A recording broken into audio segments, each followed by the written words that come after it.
As spring comes to Dreamfield, Laura is losing patience with Norman. From her perspective, he does not seem to benefit from the experience of others.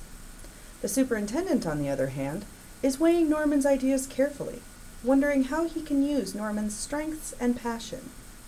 Norman himself continues to find this hour before the board meeting a way for him to inform what he sees as the traditional opinions of board leadership.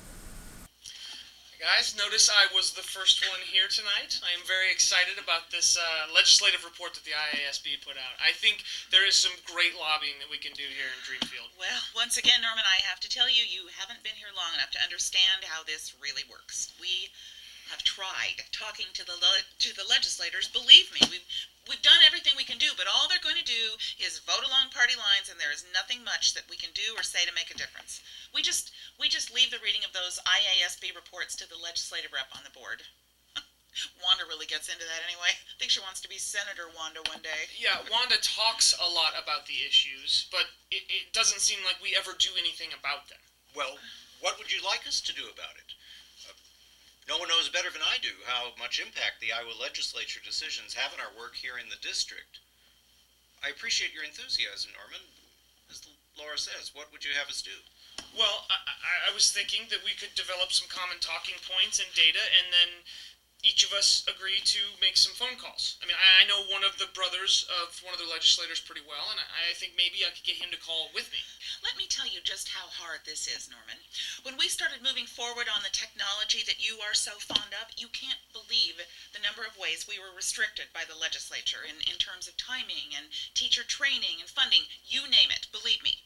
The legislature hinders more than it helps. You mentioned technology, Laura, and before we leave that subject, I want to say something. I'm a bit concerned.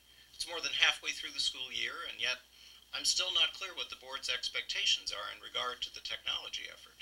It's not a part of my big picture goals, and yet it's taking up a lot of my time. Well, and it's taking up a lot of teacher time, too, and believe me, they're none too happy about it.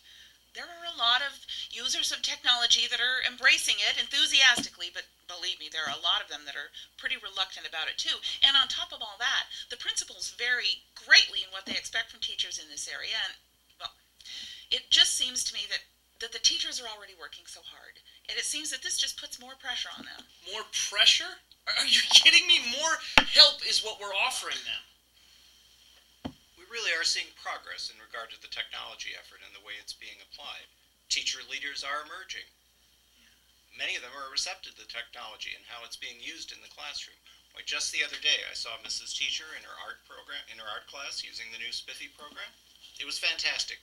The kids were on the edge of their seats. They were raising their hands. See, now, this is the type of thing that the board needs to hear about. Is there any way that we can reward these frontline leaders, Sam? And maybe we get them to come in here to the boardroom and give a presentation. Maybe bring in a couple of students? Oh, Norman, I'm afraid your inexperience is showing again. Let me tell you what's going to happen if you do that. You'll make the teachers jealous if you don't ask them to come to the showcase, and the ones you do ask to come will point to their contracts and say, I don't work nights. You know, Laura, I don't think your view of our teachers is any more elevated than your view of the Iowa legislature.